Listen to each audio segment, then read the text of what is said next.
السلام علیکم ورحمۃ اللہ وبرکاتہ۔ الحمد للہ نحمده ونستعینه ونستغفره ونؤمن به ونتوکل علیہ ونعوذ باللہ من شرور انفسنا ومن سیئات اعمالنا من يهده اللہ فلا مضل له ومن يضلله فلا هادی له ونشهد أن لا إله إلا الله وحده لا شريك له ونشهد أن محمدا عبده ورسوله أما بعد أعوذ بالله من الشيطان الرجيم بسم الله الرحمن الرحيم يا أيها النبي إذا طلقتم النساء فطلقوهن لعدتهن وأحصوا العدة واتقوا الله ربكم لا تخرجوهن من بيوتهن ولا يخرجن إلا أن يأتينا بفاحشة مبينة وتلك حدود الله ومن يتعد حدود الله فقد ظلم نفسه لا تدري لعل الله يحدث بعد ذلك أمرا رب اشرح لي صدري ويسر لي امري واحلل عقدة من لساني يفقهوا قولي اللهم انك عفو كريم تحب العفو فاعف عنا اللهم لا تدع لنا في مقامنا هذا ذنبا الا غفرته ولا هما الا فرجته ولا كربا الا نفسته ولا ديما الا قضيته ولا مريضا الا شفيته برحمتك يا عزيز يا غفار آمين يا رب العالمين۔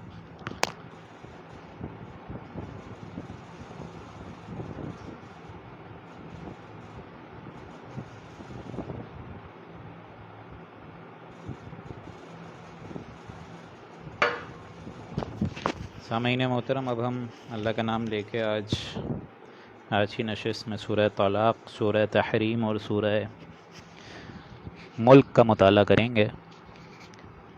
اور جیسا کہ آپ سب حضرات کے علم میں ہے کہ بھی آج ان دو صورتوں کے اختتام پر، سورہ طلاق اور سورہ تحریم کے اختتام پر ہم لوگ 28واں پارہ بھی انشاءاللہ مکمل کر لیں گے، اور پھر 29ویں پارے کی ایک سورت سورہ ملک کا مطالعہ ہم پھر کریں گے۔ اور اسی کے ساتھ جو 10 صورتیں ہیں، مدنی گروپ کا ایک جوڑا شروع ہوا ہے سورہ حدید سے 10 صورتوں کا، وہ بھی آج انشاءاللہ مکمل ہوگا۔ اب تک جو ہم نے بحث کری اقامت دین کے لحاظ سے اور اقامت دین کے ضمن میں، وہ پورا معاملہ سورہ حدید سے ہی شروع ہو چکا تھا کہ اقامت دین میں جو فرضیت ہے وہ ہے عدل و انصاف، قسط، المیزان۔ اسی کے ہی معاملے میں اسلام کا جو معاشرتی اور آئلی نظام ہے، اس کے جو قوانین ہیں، اس کے جو ضوابط ہیں، اس کا نقشہ آج انشاءاللہ کھینچا گیا سورہ طلاق میں۔ ویسے تو یہ موضوع بار بار آپ نے نوٹ کیا ہوگا، سورہ بقرہ میں بھی آیا، سورہ نساء، سورہ نور، سورہ احزاب، پھر سورہ مجادلہ میں بھی وہ زہار کا مسئلہ آ گیا تھا۔ تو اس سے اندازہ ہوتا ہے کہ جو سوشل ویلیوز ہیں اسلام میں، ان کی کتنی اہمیت ہے اللہ کی نظر میں، کہ ایک گھر کی فضا میں نمبر ایک تو یہ ہے کہ اللہ کے حقوق ٹاپ پر ہوں، پھر شوہر اور بیوی کے حقوق اس کے نیچے، اس کے تابع، پھر شوہر بیوی کے حقوق ادا کرتے رہے اور پھر بیوی شوہر کے حقوق ادا کرتی رہے۔ اگر تو یہ توازن خوبصورتی سے چل رہا ہے اور حدود اللہ نہیں ٹوٹ رہے ہیں، وہ پامال نہیں ہو رہے ہیں، تو شوہر بیوی اپنے فرائض دینی میں بھی لگ جائیں گے آٹومیٹیکلی۔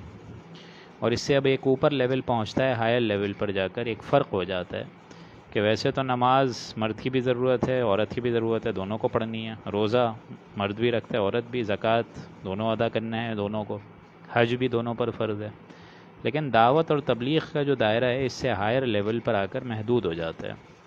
مرد جو ہیں وہ مرد کو خواتین، مطلب جو مرد حضرات انہی کے جنس میں سے ہیں، اس میں وہ دعوت تبلیغ لوگوں کو اللہ کی طرف بلائیں۔ اسی طریقے سے عورتیں بھی اپنی جنس میں وہ کام جو ہے زور و شوق سے کر سکتی ہیں، لیکن فرضیت پھر بھی باقی رہتی ہے۔ ایسا نہیں ہے کہ عورتیں جو ہیں وہ وہاں جا کے مردوں کی بھی یوں سمجھیں دعوت اور تبلیغ کا فرض منصب ہی ادا کریں گی، نہیں۔ پھر اور اوپر چلیں تو جو میدان کے معاملات آ جاتے ہیں، جنگیں، مقابلے، غزوات، جہاد فی سبیل اللہ، وہاں عورتوں کا رول بالواسطہ ہو جاتا ہے کہ جائیں ان کے باپ، بیٹے، بھائی، شوہر، وہ جائیں میدان جنگ میں اللہ تعالیٰ کی طرف جو باطل قوتیں اللہ کے خلاف کام کر رہی ہیں، اللہ کے دین کے خلاف کام کر رہی ہیں، ان سے لڑیں۔ تو شوہر کی جو ذمہ داریاں ہیں وہاں پر وہ بھی شیئر ہو جائیں گی، اولادوں کی جو تربیت ہے، پھر ان کو کھلانا پلانا، یہ ساری چیزیں ویسے تو یہ ساری مرد کی بھی ایک تربیت کا حصہ ہے، عورتوں کی بھی ہے، لیکن اگر اقامت دین کی جدوجہد اتنی آگے تک پہنچ جائے تو عورتوں کو چاہیے کہ وہ اولاد کی تربیت میں اپنا حصہ زیادہ ڈالیں تاکہ شوہر زیادہ سے زیادہ اقامت دین میں لگا رہے، اس میں لگ جائے وہ۔ اب یہ ہے ایک نارمل انداز جو اللہ تعالیٰ نے ہمارے لیے سیٹ کیا ہے، میرے اور آپ کے لیے۔ اب اگر اس کے برعکس دوسرے معاملات چلیں کہ اگر مزاج نہیں مل رہے، گھر کی فضا خراب ہے، لڑائی جھگڑے ہیں، اختلافات ہیں، آئے دن کی چک چک ہے، تو اس سے بہتر ایک آپشن ہے طلاق کا۔ لیکن طلاق جو کہ آخری شکل ہے، اس کے بھی کچھ قوانین ہیں، اس کے بھی ضوابط ہیں، اس کے بھی شرائط ہیں، اور اس کی بھی پوری پابندی کرنا ضروری ہے۔ جیسے سورہ نساء میں ہم نے پڑھا وَإِن يَتَفَرَّقَا يُغْنِ اللَّهُ كُلًّا مِّن سَعَتِهِ وَكَانَ اللَّهُ، کہ اللہ تعالیٰ فرماتا ہے کہ اگر یہ میاں اور بیوی جو ہیں وہ الگ الگ جدا ہو جائیں، یہ تفرقہ فرق کر جائیں، مطلب طلاق ہو گئی ہے، یغنی اللہ کلا من سعتہ، تو اللہ تعالیٰ یہ اپنے اوپر ایک ذمہ لے رہا ہے کہ ہم اپنے فضل سے دونوں کو غنی کر دیں گے، عورت کو بھی جو ہے اچھا شوہر دے دیں گے، اور جو شوہر ہے اگر اس کی بھی بیوی اس کیلیبر کی نہیں تھی تو اللہ تعالیٰ اس کو بھی اس کے مزاج جیسی بیوی دے دے گا۔ تو یہ ہے ایک نارمل انداز۔ پہلے تو دونوں کے دونوں میاں بیوی کا قاعدہ یہ ہونا چاہیے کہ اللہ کے دین کے لیے ہر تن من دھن کی شکل اختیار کرتے ہوئے حد الامکان کوشش کریں۔ دوسرا یہ کہ اگر مزاج نہیں مل رہا ہے تو طلاق از اے گڈ آپشن، لیکن چونکہ وہ آخری شکل ہے اس کے کچھ قوانین ہیں۔ لیکن اس کے علاوہ ایک تیسری ڈائمنشن ہوتی ہے، ایک دوسری انتہا ہوتی ہے کہ شوہر اپنی بیویوں کی اتنی دل جوئی کرے، اتنی ان کی ہمدردی کرے، اتنی ان کی پیمپرنگ کرے کہ اس میں حدود اللہ بھی ختم ہو جائیں، شریعت کے تقاضے بھی جو ہیں اس کی بھی دھجیاں اڑ جائیں، اور سب سے بڑھ کر جو فرائض ہیں دعوت اقامت دین وہ نہ کر سکیں پھر وہ، یعنی کہ اہل و عیال کا اتنا لحاظ کہ اللہ کے حقوق پر ایک طریقے سے ڈاکہ پڑ رہا ہو تو یہ بھی غلط ہے۔ لہٰذا یہاں آپ لوگوں کو اس سورہ مبارک میں آپ کو دونوں انتہاؤں کا دونوں ایکسٹریم ایجز کا یہاں پہ اس سورہ مبارک میں بھی ذکر ہے اور اگلی سورہ میں بھی، سورہ تحریم میں، اور ایڈریس کیا جا رہا ہے ڈائریکٹ حضور سے۔ ابتدائی آیت جو ہیں وہ حضور کے لیے، لیکن حضور کے لیے بھی بالواسطہ ہیں۔ حضور نے نہ کبھی طلاق دی نہ ان کو اجازت دی، کیوں؟ کیونکہ وہ ازواج ہم سب کو معلوم ہے وہ تو امہات المومنات ہیں، یعنی وہ تو امت کے لیے ماؤں کی حیثیت سے ہیں۔ سورہ احزاب میں ہم نے پڑھ چکا کہ وہ پھر اگر اے نبی آپ ان کو طلاق دے دیں گے تو وہ کسی اور سے نکاح بھی نہیں کر سکتی، اسی وجہ سے آپ کو 4 کی لمٹ سے بڑھ کر حضور کو اجازت دی گئی بے شمار نکاحوں کی۔ لیکن یہاں ایڈریس سمجھ لیجئے، حضور کو متعلق اس سے نہیں کیا جائے گا، حضور کو تو اصل خطاب کر کے مسلمانوں سے خطاب کیا جا رہا ہے، اصل بات یہ ہے۔ تو میرے خیال سے اب یہ قاعدہ قانون سمجھ آ گیا ہوگا آپ لوگ کو، تو اب ہم لوگ بسم اللہ کرتے ہیں۔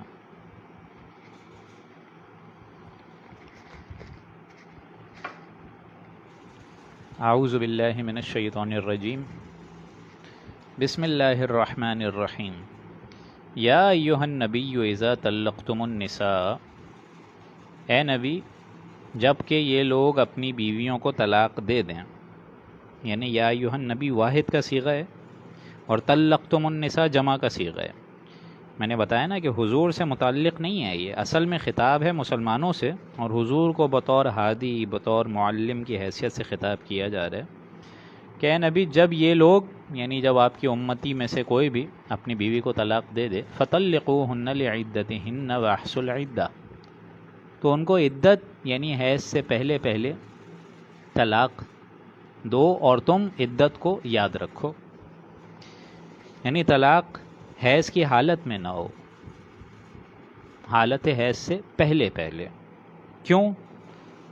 کیونکہ دیکھو عورت کا بھی لحاظ رکھو، عورت جو ہے وہ کوئی ٹیشو پیپر نہیں ہے، عورت جو ہے وہ بھی تمہاری ایک طریقے سے ضرورت ہے، اور اسی طریقے سے عورت کے لیے شوہر بھی ایک ضرورت ہے، اس سے اس کی جنسی تعلقات ہیں، یہ ساری چیزیں اپنی جگہ ہیں۔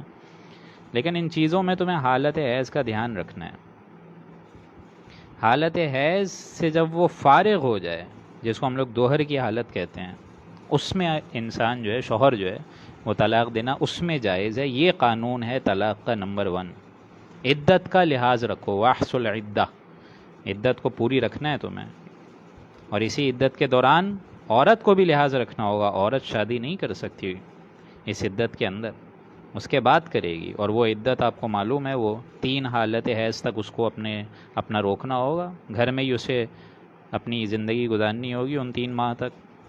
اور عدت اس لحاظ سے بھی کہ اگر طلاق رجعی ہے تو شوہر رجوع بھی تو کر سکتا ہے، لہٰذا دوبارہ نکاح بھی تو ہو سکتا ہے نا. دوبارہ نکاح سے مراد واپس وہ اس نکاح میں لوٹ جائے گی اگر رجوع ہو گیا تو. اور اسی وجہ سے عدت ختم ہونے کے بعد پھر اجازت دی گئی کہ اس کے بعد پھر نکاح کر سکتی ہے عورت بھی اور مرد بھی. لیکن عدت کا واحصل العدہ، عدت کا لحاظ رکھنا ہے. واتقوا اللہ ربکم، اور اللہ کا تقوی اختیار کرو جو تمہارا رب ہے. لا تخرجوہن من بیوتہن، ان عورتوں کو ان گھروں سے مت نکالو. یہ نہیں ہے کہ تمہیں جو ہے ان عورتوں کا گھر میں رہنا بھی اب گوارا نہیں ہے، یا غصہ اتنا تمہیں چڑھا ہوا ہے کہ فوراً طلاق دی اور کہا بس نکل جاؤ گھر سے. نہیں، عدت میں عورت کا گھر میں رہنا، رکنا لازم ہے تمہارے اوپر. ہوتا ہے کیا ہے کہ بجائے شوہر نکالے بیوی کے گھر والے آ جاتے ہیں کہ بھائی میری بچی کو طلاق ہو گئی، ہم اس کو گھر لے جا رہے ہیں، خود لے جاتے ہیں. حالانکہ یہ اللہ کے حکم کی نافرمانی ہے شدید. وہ کمروں میں الگ الگ رہیں، کوئی مسئلے کی بات نہیں ہے.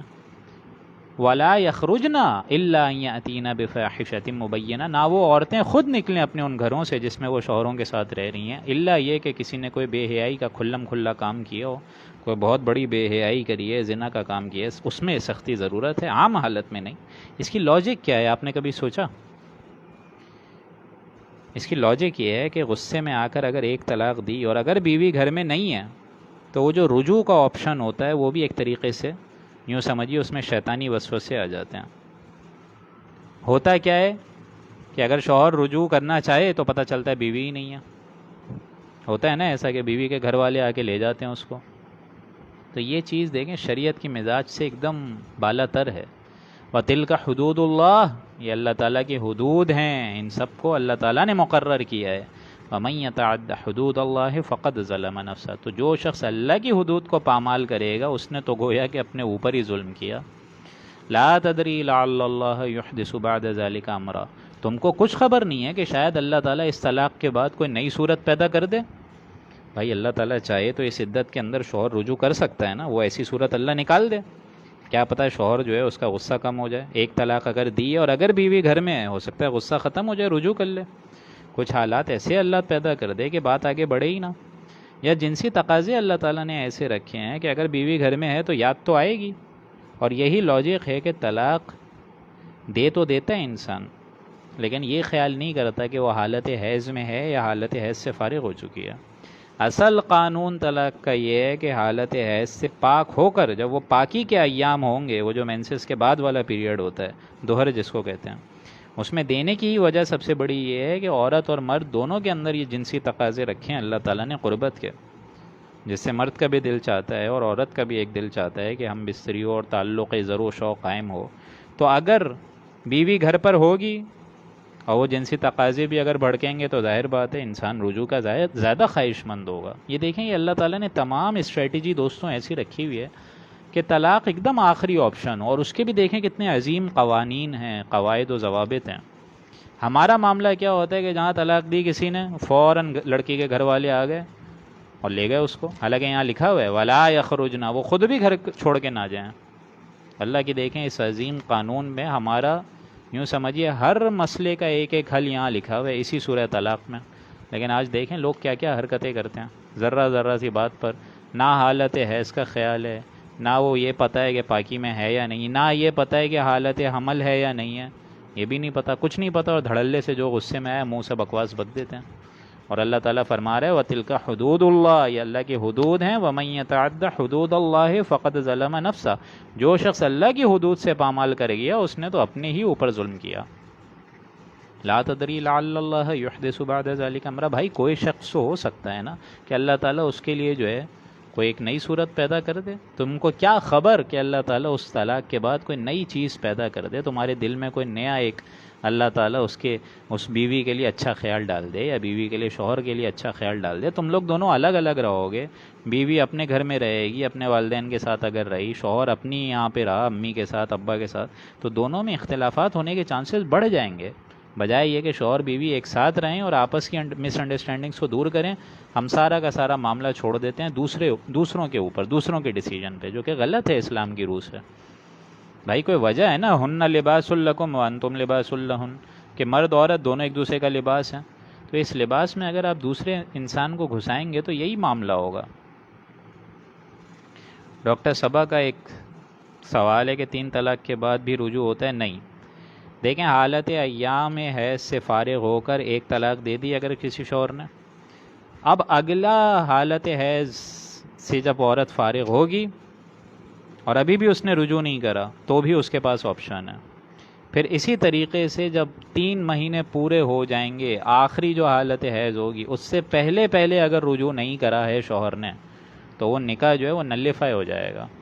اس عورت کو کسی اور جگہ پھر نکاح کرنا ہوگا، اور جگہ سے طلاق اس کو ہوئی، تب جا کے یہ پہلا سابقہ شوہر اس کے لیے حلال ہوگا، اس کو حلالہ کہتے ہیں۔ لیکن یہ حلالہ کرنا اور کروانا، اللہ تعالیٰ کے نبی نے اس پر لعنت بھیجی ہے کہ پیسے دے کر حلالہ ہو رہا ہے، اور یہاں حلالہ مولوی بہت مشہور ہیں، کراچی، حیدرآباد، ہر جگہوں پہ۔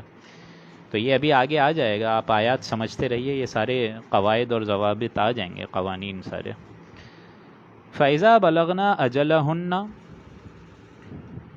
پھر اگر وہ متعلقہ عورتیں اپنی عدت گزرنے کے قریب پہنچ جائیں، فَأَمْسِكُوهُنَّ بِمَعْرُوفٍ أَوْ فَارِقُوهُنَّ بِمَعْرُوفٍ، اب تمہیں ڈیسائیڈ کرنا ہے کہ تمہیں یا تو ان کو روکنا ہے تو بھلے طریقے سے روکو، اور اگر چھوڑنا ہے تو بھی بھلے طریقے سے روکو۔ یعنی عدت ختم ہونے کے قریب پہنچ رہی ہے، 1 مہینہ ہو گیا، 2 مہینہ ہو گیا، تیسرا مہینہ جو کہ آخری ڈیڈ لائن ہے وہاں تک نوبت پہنچنے والی ہے، اور اگر رجوع نہیں کیا ہے تو فیصلہ کرو، ورنہ نکاح نلیفائی ہو جائے گا، ختم ہو جائے گا، کینسل ہو جائے گا، منسوخ ہو جائے گا۔ رجوع کرنا ہے تو روکو، لیکن بھلے طریقے سے۔ فَأَمْسِكُوهُنَّ بِمَعْرُوفٍ، اچھے طریقے سے روکو، یہ نہیں کہ ستانے کے لیے روکا ہوا ہے، غصہ اتنا چڑھا ہوا ہے شوہر کو کہ مار پیٹ رہے ہیں، نہیں۔ یا پھر اگر چھوڑ رہے ہو، أَوْ فَارِقُوهُنَّ بِمَعْرُوفٍ، تو بھی علیحدگی بھلے طریقے سے کرو۔ اور اگر وَأَشْهِدُوا ذَوَيْ عَدْلٍ مِّنْكُمْ، اور اگر آپس میں تم رجوع کر رہے ہو تو 2 لوگوں کو گواہ بنا لو، معتبر انسانوں کو گواہ بنا لو کہ بھائی میں نے طلاق دی تھی، 2 لوگ گواہ ہیں، اب میں رجوع کر رہا ہوں، یہ گواہی قائم کرو اللہ کے لیے۔ مِنْكُمْ وَأَقِیمُوا الشَّهَادَةَ لِلَّهِ، اور ٹھیک اللہ کے واسطے گواہی دو، اللہ کے لیے اپنی اس گواہی کو پختہ رکھو۔ ذَلِكُمْ يُوعَظُ بِهِ مَنْ كَانَ يُؤْمِنُ بِاللَّهِ وَالْيَوْمِ الْآخِرِ، یہ نصیحت اس شخص کو کی جا رہی ہے، کون؟ جس کو اللہ پر یقین ہو، ایمان رکھے وہ اللہ پر، اور روز آخرت پر ایمان اس کا کامل ہو، گاڑا ہو، جیسے ہم حضور اکرم صلی اللہ علیہ وسلم کہ حضور اکرم صلی اللہ علیہ وسلم کا اسوہ تو اپنی جگہ کامل ہے، لیکن اس سے فائدہ کون اٹھائے گا؟ من کان یرجو اللہ والیوم الآخر وذکر اللہ کثیرا۔ وہی انداز یہ ہے کہ یہ سارے قواعد ضوابط تو اپنی جگہ ایک دم پختہ ہیں، لیکن اس سے فائدہ، اس سے استفادہ کون لے گا؟ جو کہ اللہ پر ایمان رکھے۔ ذالکم یوعظ بہ من کان، یہ اس شخص کو نصیحت کی جا رہی ہے جو کہ ایمان رکھے اللہ پر والیوم الآخر، اور یقین رکھے کہ اس کو اللہ کے ہاں جواب دہی کرنی ہی ہے، اپنے حقوق جو اس کے ہیں ذمے بیوی کے، اور بیوی بھی یہ خوف رکھے کہ میرے جو حقوق ہیں شوہر کے ذمے، وہ تمام چیزوں کو بروئے کار رکھے، وہ آخرت کے ایمان پر یقین اس کا گاڑا ہو کہ مجھے ان سوالوں کا جواب دہی کرنی ہے۔ وَمَن يَتَّقِ اللَّهَ يَجْعَل لَّهُ مَخْرَجًا، اور یہ سورہ مبارک جو ہے دوستوں، اس کو اچھے طریقے سے سمجھ لیجئے، یہاں آپ کو ایک اور انداز نظر آئے گا کہ حقیقی تقوی کیا ہوتا ہے، دل کا تقوی کیا ہوتا ہے، وہ آپ کو یہاں اس سورہ مبارک میں بھی نظر آ جائے گا۔ ایک تقوی تو یہ ہے کہ آپ نے لباس پہن لیے، کوئی خاص قسم کا آپ نے حلیہ بنا لیا، کپڑے پہن لیے، ایسے شلوار قمیض ٹوپی پہن لی، ظاہری لباس سے آپ نے تقوی جھلک رہا ہے، تو نہیں، اصل تقوی ہے دل کا، جیسے حضور فرماتے تھے اپنے قلب مبارک، سینے مبارک پر ہاتھ بار بار رکھ کر کہتے تھے التقوی ہا ہونا، التقوی ہا ہونا، التقوی ہا ہونا، تقوی یہاں ہوتا ہے، دل میں تقوی ہوتا ہے، یہ ہے حقیقی تقوی۔ اور اگر یہ تقوی نہیں ہے، صرف ظاہری تقوی ہے، تو یہ پھر تقوی نہیں ہوتا، یہ پھر ایک بہروپیہ انداز ہوتا ہے۔ تو یہاں اللہ تعالیٰ فرما رہے جو شخص ان معاملات میں اللہ سے ڈرے گا، روز قیامت خدا کے آگے جواب دہی کا اس کے اندر احساس ہوگا، تو اللہ کیا فرما رہے وَمَن يَتَّقِ اللَّهَ يَجْعَل لَّهُ مَخْرَجًا، اور جو شخص اللہ سے ڈرتا ہے اللہ اس کے لیے مخرج بنا دیتا ہے، راستہ پیدا کر دیتا ہے۔ ان تمام قواعد میں اگر تمہیں پریشانی ہوگی تو اللہ راستہ نکال دے گا۔ کیسے کیسے ہوتے ہیں شوہر اور بیوی ذہنی مریض بنے ہوئے ہوتے ہیں، اگر اللہ پر توکل کرو، تقوی رکھو، ان تمام چیزوں کو جو ابھی انشاءاللہ ہم اس سورہ مبارک میں پڑھیں گے، اگر ڈسینڈنگ آرڈر میں فالو کرتے رہو، تقوی رکھو، تو اللہ مخرج پیدا کر دے گا، اللہ تعالیٰ تمہاری ڈپریشن کا حل نکال دے گا، اللہ راستہ پیدا کر دے گا۔ جہاں بالکل راستہ نظر نہیں آئے گا اللہ راستہ پیدا کر دے گا۔ بالکل نظر نہیں آ رہا تھا حضرت موسیٰ علیہ السلام اور سارے کے سارے بنی اسرائیل کو کہ پیچھے جو ہے وہ سارا فرعون اور اس کا لشکر آ رہا ہے، آگے سمندر، لیکن کیا ہوا؟ اللہ نے راستہ پیدا کرا۔ اللہ راستہ پیدا کرتا ہے۔ خود حضرت ابو بکر رضی اللہ تعالیٰ عنہ کا کیا حال ہو گیا تھا کہ یا رسول اللہ اگر انہوں نے اپنے قدموں کے نیچے بھی دیکھ لیا تو ہم پکڑے جائیں گے۔ حضور نے فرمایا نہیں، گھبراؤ نہیں، لا تحزن ان اللہ معنا، گھبراؤ نہیں، اللہ تعالیٰ ہمارے ساتھ ہے۔ اور پھر خصوصاً حضور جو ہیں وہ گئے ہیں پھر طائف، لیکن وہاں سے خالی ہاتھ لوٹنا پڑا، لیکن پھر مدینے میں اللہ تعالیٰ نے کھڑکی کھول دی۔ حضور ابھی وہاں گئے ہی نہیں لیکن 6 آدمی ایمان لے آئے، وہاں عظیم الشان انقلاب آ گیا۔ تو اللہ مخرج پیدا کرتا ہے، تم بس اپنا کام کرتے رہو، محنت کرتے رہو، یہ کام اللہ پر چھوڑ دو کہ کب اس کو یہ کام کرانا منظور ہوگا، باقی اللہ پیدا کرے گا راستے۔ اور وَمَن يَتَّقِ اللَّهَ يَجْعَل لَّهُ مَخْرَجًا وَيَرْزُقْهُ مِنْ حَيْثُ لَا يَحْتَسِبُ، اور تم کو ایسی جگہ سے تمہیں رزق دے گا جہاں سے تمہارا گمان بھی نہیں ہوگا، تمہیں اندازہ بھی نہیں ہوگا کہ اللہ تعالیٰ نے یہاں سے راستہ کھول کے مجھے رزق دیا ہے۔ اور تو اور وَمَن يَتَوَكَّلْ عَلَى اللَّهِ فَهُوَ حَسْبُهُ، اور جو شخص اللہ پر توکل کر لے، ابھی تو یہ باتیں آ رہی تھیں ساری کی ساری تقوی کی، اگر تم توکل کر لو اللہ پر تو وہ تمہارے لیے کافی ہو جائے گا، کافی ہو جائے گا۔ اقامت دین کی جدوجہد کرو، ان صلاتی و نسکی و محیای و مماتی للہ رب العالمین جیسے ایٹیٹیوڈ لاؤ، فیصلہ کر لو کہ تن من دھن آج اسی کام کے لیے لگانے، فیصلہ کر لو، تو پھر اللہ تعالیٰ کافی ہو جائے گا۔ اس راستے میں رکاوٹ پہلے کیا آتی ہے کہ کھائیں گے کیا، پیئیں گے کیا، پہنیں گے کیا، تو یہاں اللہ فرما رہے وَيَرْزُقْهُ مِنْ حَيْثُ لَا يَحْتَسِبُ، تمہیں رزق ہم دیں گے، تمہیں فراوانی ہم دیں گے، تمہاری معاش کی جدوجہد جس میں تم خوار ہو جاتے ہو ہم اس کا بندوبست لے لیں گے۔ اللہ کہتا ہے میں ہوں رازق، میں ہوں تمہیں کھلانے پلانے والا، ہماری رکاوٹیں یہ ہوتی ہیں کہ کھائیں گے کیا، پیئیں گے کیا، تو یہ ایمان کی تو نفی ہے نا، ایمان کے خلاف ہے یہ۔ آپ ایمان تو کریں، اس پر اعتماد تو کرو، لیکن یہ اس پر ایمان یہ اتنا آسان تو نہیں ہوگا نا، وہ تو جتنا ایمان ہوگا دوستوں اتنا توکل ہوگا۔ تو یہ تو تقوی کی بات آ رہی تھی، آگے دیکھیں اللہ تعالیٰ سے انسان اگر توکل کا رشتہ جوڑ لے فَهُوَ حَسْبُهُ، اس کے لیے کافی ہو جائے گا۔ جہاں سے گمان بھی نہیں ہوگا اللہ تعالیٰ وہاں سے رزق کا دروازہ کھول دے گا۔ اگر کوئی جس طرح حدیث میں ہے کہ اگر کوئی مسلمان اپنے بھائی کی ضرورتیں پوری کرنے میں لگ جاتا ہے تو اللہ اس کی ضرورتیں پوری کرنے میں لگ جاتا ہے۔ ایک بڑا فارسی کا خوبصورت شعر ہے، کار ساز ماں بفکر کار ماں، کار ساز ماں بفکر کار ماں، فکر ماں درکا ماں آزار ماں، کہ میرا کارساز میرے کاموں کی فکر کر رہا ہے، اللہ میرے کاموں کی فکر کر رہا ہے، تو میں اگر اپنے کاموں کو خود سے اگر دیکھنا شروع کر دوں تو فکر ماں درکار ماں آزار ماں، جب میں اپنے کاموں کی فکر میں رہتا ہوں تو پریشان رہتا ہوں، آزر کا شکار رہتا ہوں، تو اللہ تعالیٰ میرے کام میں لگ جاتا ہے۔ کیوں؟ کیونکہ میں اس کے کاموں میں لگا ہوں۔ دنیا میں بھی اگر کوئی شریف انسان آپ کا ہو جائے اور آپ اس کے ہو جائیں تو کیا یہ رشتہ مخلص نہیں ہو جائے گا؟ وہ کیا آپ کو تنہا چھوڑے گا کبھی؟ نہیں، اگر وہ شریف انسان ہے تو آپ اللہ کے بن کے تو دیکھیں، آپ اللہ سے رشتہ جوڑ کر تو دیکھیں، وہ آپ کا کارساز بن جائے گا۔ فَهُوَ حَسْبُهُ، وہ کافی ہو جائے گا، اپنے آپ کو اللہ کے حوالے کریں تو صحیح۔ ان اللہ بالغ امرہ، اللہ تعالیٰ تو جس طرح چاہتا ہے اپنا فیصلہ پورا کرتا ہے۔ قد جعل اللہ لکل شیء قدرا، اللہ تعالیٰ نے ہر چیز کا ایک اندازہ ٹھہرایا ہوا ہے، قدر ٹھہرائی بھی ہے۔ اللہ تعالیٰ کو تو اپنا فیصلہ پورا کرنا ہی ہے، وہ تو دین کو غالب کرے گا ہی، اس میں تو وہ یہ دیکھ رہا ہے کہ کون اس میں نفع کما گیا، کون محروم رہ گیا۔ تمہیں تو اللہ تعالیٰ دیکھ رہا ہے کہ اس بہتی گنگا میں تم کتنے ہاتھ دھوتے ہو۔ جو نفع کمانا چاہتے ہیں کما جاتے ہیں، اور جو اس سے محروم رہتا ہے محروم رہ جاتے ہیں۔ حضرت عمر، حضرت ابو بکر، حضرت عمر، حضرت علی رضی اللہ تعالیٰ عنہ اجمعین، یہ سارے بازی لے گئے، ابو جہل، ابو لہب محروم رہ گیا۔ اور یہ بات بھی اچھے طریقے سے سمجھ لیجئے کہ اس دنیا کے خاتمے سے پہلے پہلے پوری دنیا میں اللہ کا دین قائم ہو کے رہے گا۔ دیکھنا تو یہ ہے کہ اس میں تم اپنا کتنا پارٹ پلے کرتے ہو، یا تم محرومین کی فہرست میں رہنا چاہتے ہو۔ لہٰذا اپنے آپ کو اس کام میں لگاؤ، تن من دھن۔ باقی اس کام میں اگر تمہاری ہڈیوں کا چورا بھی بن کر ایک نئی عمارت کی تعمیر میں لگ جائے تو بھی بڑی کامیابی ہے۔ اور دوسری بات، قد جعل اللہ لکل شیء قدرا، اللہ تعالیٰ نے ہر چیز کا ایک اندازہ ٹھہرایا ہوا ہے، ایک لمٹ ٹھہرائی ہوئی ہے کہ کب اللہ کی مدد آئے گی، یہ اس نے طے کیا ہوا ہے۔ You just need to qualify for that, تب آئے گی مدد۔ اپنا سب کچھ لگا دو، پھر آئے گی مدد۔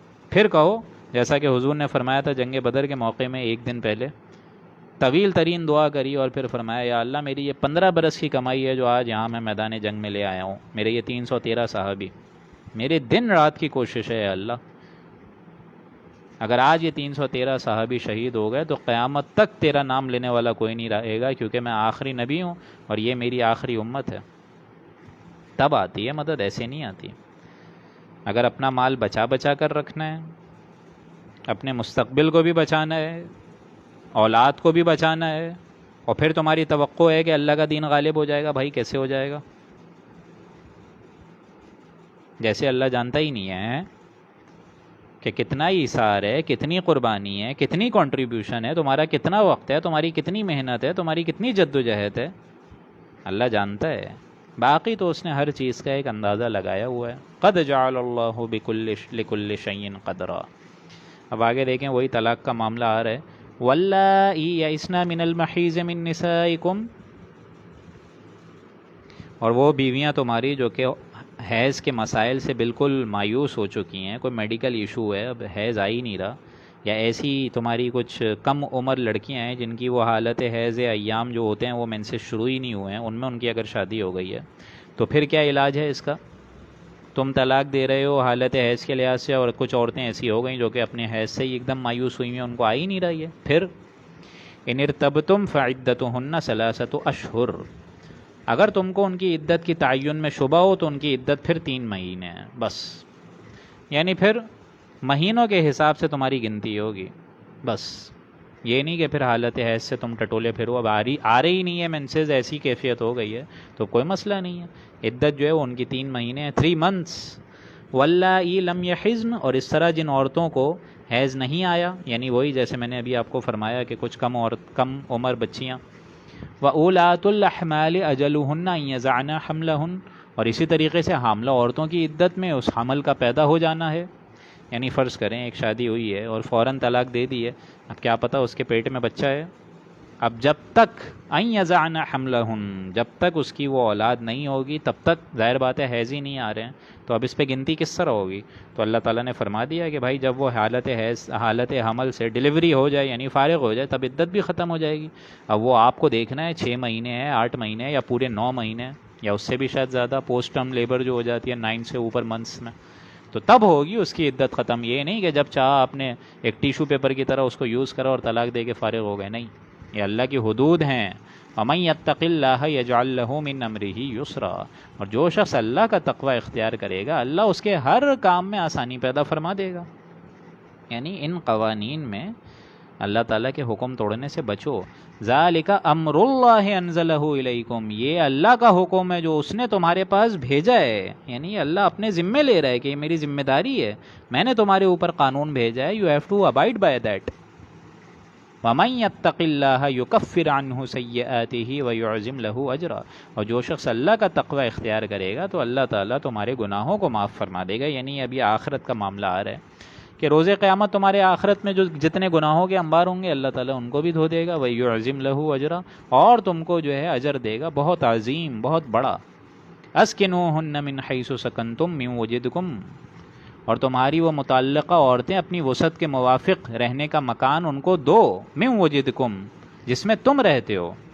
یہ نہیں کہ تم نے طلاق دی ہے اور پھر عورتیں وہ جو تمہاری خانسامہ ہیں اور یہ جو تمہارے کک ہیں اور تمہارے شیف ہیں اور تمہاری نوکرانی ہیں ان کی کھوٹیوں میں جا کر ڈال کر آ جاؤ، نہیں، اور تمہاری بیویاں ہیں ان کا اسٹینڈرڈ آف لیونگ، ان کا اسٹیٹس، ان کو بروئے کار لا کے ان سے ابھی رویہ رکھنا ہے. ابھی تک تو ہے نا تمہارے ایٹ لیسٹ ابھی عدت ختم نہیں ہوئی ہے تو تمہارے نکاح میں تو ہے نا. تو اسکنوہن، ان کو سکون دو ان کی وسعت کے مطابق. یعنی اگر تم امیر ہو تو امیری کے لحاظ سے ان کو ٹریٹ کرو، اور اگر تمہیں اللہ تعالیٰ نے کم مال دیا ہے تو اس حساب سے ٹریٹ کرو. لیکن رہنے کا مکان دو جہاں تم رہتے ہو، یہ نہیں کہ کہیں اور جا کے آپ پھینک کر آ گئے طلاق کے بعد کہ نہیں غصہ اتنا چڑھا ہوا ہے. نہیں، وَلَا تُضَارُّوهُنَّ لِتُضَيِّقُوا عَلَيْهِنَّ، اور ان کو تنگ کرنے کے لیے اس تکلیف میں مت رکھو، مت پہنچاؤ ان کو کوئی تکلیف کہ ان کو تم نے رکھا ہوا ہے اور پرانے غصے کے بدلے نکال رہے ہو کہ اچھا تم نے یہ کیا تھا، تم نے وہ کیا تھا. نہیں، یہ معاملہ اب تمہارا جائز نہیں ہے دین اسلام میں. دین اسلام میں ظاہر بات ہے اللہ تعالیٰ کو اپنی وہ بندی بھی بہت عزیز ہے، وہ بھی اللہ کی مخلوق ہے، اور ظاہر بات ہے تم بھی بہت محبوب ہو اللہ کو، تم بھی اللہ کی ایک مخلوق ہو. دونوں کے دونوں اللہ تعالیٰ کی تخلیق کے شاکار ہیں. تو اللہ تعالیٰ دونوں سے ہی چاہتا ہے کہ انصاف دونوں ہی ایک دوسرے کی ذات میں کریں. اس لیے فرمایا وَلَا تُضَارُّوهُنَّ لِتُضَيِّقُوا عَلَيْهِنَّ، ان کو تنگ کرنے کے لیے اس کے بارے میں تکلیف مت پہنچاؤ ان کی ذات پر. وَإِن كُنَّ أُولَاتِ حَمْلٍ فَأَنفِقُوا عَلَيْهِنَّ، اور اگر وہ متعلقہ عورتیں حمل والی ہیں، بیچاری پریگننٹ ہیں، فَأَنفِقُوا عَلَيْهِنَّ، تو حمل پیدا ہونے تک ان کو کھلانے پلانے کا ذمت تمہارے اوپر ہے مردوں. حَتَّى يَضَعْنَ حَمْلَهُنَّ، یہاں تک کہ وہ اپنے حمل سے فارغ نہ ہو جائیں. جب تک حمل میں ہے ڈیلیوری نہ ہو تب تک کھلاؤ پلاؤ، اور اس کے بعد بھی ہے. یہ اللہ تعالیٰ نے تمہارے اوپر ذمہ داری رکھی ہے. فَإِنْ أَرْضَعْنَ حَمْلَكُمْ فَإِنْ أَرْضَعْنَ لَكُمْ فَآتُوهُنَّ أُجُورَهُنَّ، اگر وہ متعلقہ عورتیں جبکہ پہلے سے ہی مطلب ان فَإِنْ أَرْضَعْنَ لَكُمْ فَآتُوهُنَّ أُجُورَهُنَّ وَأْتَمِرُوا بَيْنَكُمْ بِمَعْرُوفٍ، پھر اگر وہ متعلقہ عورتیں جبکہ پہلے ہی سے بچے والیاں ہوں یا بچہ ہی پیدا ہونے میں ان کی عدت ختم ہوئی ہو تو تمہارے لیے بچے کو دودھ پلانا ذمہ داری ہے. فَآتُوهُنَّ أُجُورَهُنَّ وَأْتَمِرُوا بَيْنَكُمْ بِمَعْرُوفٍ، اور تم ان کو مقررہ اجرت بھی دو، ان کو پیسے بھی دو، نان نفقہ بھی تمہارے ذمے ہے. یہ نہ ہو کہ وہ بیچاری پریگننٹ کے بعد ڈیلیوری کر لی ہے تو ان سے ایک دم اپنا رشتہ توڑ دو کہ بھائی یہ بچہ بھی اب آ گیا، پہلے ہی مجھے غصہ اتنا شدید چڑھا ہوا ہے، اب ہمارے پیسے نہیں ہیں کھانے پینے کے، اب اس بچے کو بھی. تو یہ تمہارا رویہ نہیں ہونا چاہیے. تمہیں اللہ تعالیٰ نے اولادیں دی ہیں، بچہ ہونے کے بعد عدت تو ختم ہو گئی، ٹھیک ہے کوئی مسئلے کی بات نہیں ہے، عدت ختم ہو گئی، نکاح تمہارا ختم ہو گیا، لیکن بچے تو ہیں نا، بچے بھی تو انسان ہی ہیں، تمہارے ہی بچے ہیں. وَأْتَمِرُوا بَيْنَكُمْ بِمَعْرُوفٍ، اور آپس میں بھلے طریقے سے مشورہ کر لو، بھلے طریقے سے سوچ لو کہ ٹھیک ہے ہمارے اندر ایک بات خراب ہو گئی، ہم میاں بیوی اس رشتے کو نبھا نہیں سکے، ہمارے درمیان مابین طلاق ہو گئی، ٹھیک ہے رشتہ ختم ہو گیا، لیکن انسان تو ہے نا ہم لوگ. تم میرے بچے کی ماں ہو، میں بھی اپنے اس بچے کا باپ ہوں، آخر ہمارے جھگڑوں میں اس اولاد کا کیا قصور ہے. لیکن ساتھ ساتھ یہ بھی ہوتا ہے کہ اگر عورت کو اتنا غصہ چڑھا ہوا ہو پھر کیا کرے. عورت کو اتنا غصہ بھی ہوتا ہے کہ بعض مائیں تو ماں کہلانے کے بھی لائق نہیں ہوتی ہیں کہ وہ یہ کہہ دیتی ہیں کہ بھائی یہ ہمارا بچہ ہے اب تم ہی پالو، میں نہیں دیکھوں گی، کہ دودھ بھی نہیں پلاتی پھر. تو ہر قسم کا علاج دین اسلام میں موجود ہے. وَإِن تَعَاسَرْتُمْ فَسَتُرْضِعُ لَهُ أُخْرَىٰ، اور اگر تم باہم کشمکش کرو گے تو کوئی دوسری عورت پھر دودھ پلائے گی.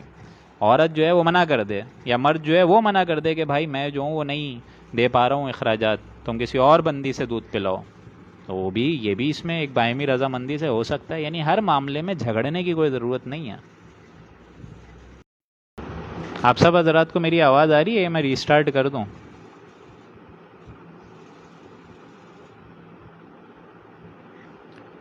سیشن ریسٹارٹ کر دوں کیونکہ مجھے ایسا لگ رہا ہے کہ آواز تھوڑی سی ڈسٹرب ہو رہی ہے. ہم لوگ جو ہے ابھی طلاق کے اہم ترین مسائل پڑھ رہے ہیں، اور اس میں چونکہ آج ہمیں 3 صورتیں کرنی ہیں، تو اگر آپ لوگ کو لگتا ہے کہ آواز میں ڈسٹربینس ہے تو میں دوبارہ ریسٹارٹ کر دیتا ہوں. اب 1 رکوع تو ہمارا ہو گیا ہے. یہاں جب تک میں سوالوں کے جواب دے دیتا ہوں، ڈاکٹر سحرش آصف کا ایک میسیج آیا ہے کہ عدت جو ہے وہ ہسبینڈ کے گھر کمپلیٹ کرنی ہوتی ہے کیا؟ بالکل اپنے ہسبینڈ کے گھر کمپلیٹ کرنی ہوتی ہے. اگر 2 کمروں کا گھر ہے تو 1 کمرے میں مرد رہے گا اور 1 کمرے میں بیوی رہے گی. اس میں یہ اللہ تعالیٰ نے لاجک رکھی ہے کہ وہ حالت حیض کے فوراً بعد جو پاکی کے ایام آتے ہیں، جس میں ایک تعلق ضرور و قائم کرنے کی ایک جستجو ہوتی ہے مرد کو بھی اور عورت کو بھی ہم بستری کی، تو وہ بھی ایک کھلا آپشن اللہ تعالیٰ نے رکھا ہوا ہے، اور ظاہر بات ہے اس کے لیے پھر آٹومیٹک ایک رجوع ہو جائے گا کہ مرد بھی جو ہے وہ گواہ بنا لے دو کہ میں نے طلاق دی تھی اس کو، اب میں رجوع کر رہا ہوں۔ تو اس میں بڑا یوں سمجھیے کہ اللہ تعالیٰ نے ہر چیز کا ایک حل رکھا ہے اور ہر چیز کا ایک نارمل وے رکھا ہے، بس فرق یہ ہوتا ہے کہ ہم لوگ اس کو ہمیشہ ایب نارمل طریقے سے لے کے غلط نتیجے پر پہنچ جاتے ہیں، تو ایسی کوئی بات ہونی نہیں چاہیے۔ لِيُنْفِقْ ذُو سَعَةٍ مِّن سَعَتِهِ۔ آپ لوگوں کو آواز کلیئر آ رہی ہے تاکہ میں پھر آگے چلاؤں بات؟ آئی تھنک آواز جو ہے آپ لوگوں کی ڈسٹرب ہو رہی ہوگی۔ اوکے، آ رہی ہے آواز، ٹھیک ہے ٹھیک ہے، اب انشاءاللہ کٹ نہیں ہوگی۔ وَأْتَمِرُوا بَيْنَكُمْ بِمَعْرُوفٍ، آپس میں اچھے طریقے سے بھلائی سے مشورہ کر لو۔ وَإِن تَعَاسَرْتُمْ فَسَتُرْضِعُ لَهُ أُخْرَىٰ، اگر عورت منع کر دے یا پھر اس طریقے کی کوئی باہمی کشاکش ہے کہ وہ دودھ نہیں پلا پا رہے ہیں بچوں کو، تو آپ فَسَتُرْضِعُ لَهُ أُخْرَىٰ، کسی اور سے اس عورت کو دودھ پلایا جا سکتا ہے، اس بچے کو دودھ پلایا جا سکتا ہے کسی اور عورت سے۔ لِيُنْفِقْ ذُو سَعَةٍ مِّن سَعَتِهِ۔ آگے میرے خیال سے میں سیشن کو ریسٹارٹ کر دیتا ہوں، کچھ انٹرپشن آ رہی ہے، کچھ بچوں کے میسیج آ رہے ہیں، میں انٹرپٹ کر دیتا ہوں یہاں پر، اور انشاءاللہ ابھی دوسرے رکوع سے ہم لوگ سورہ طلاق کے مطالعہ فرمائیں گے۔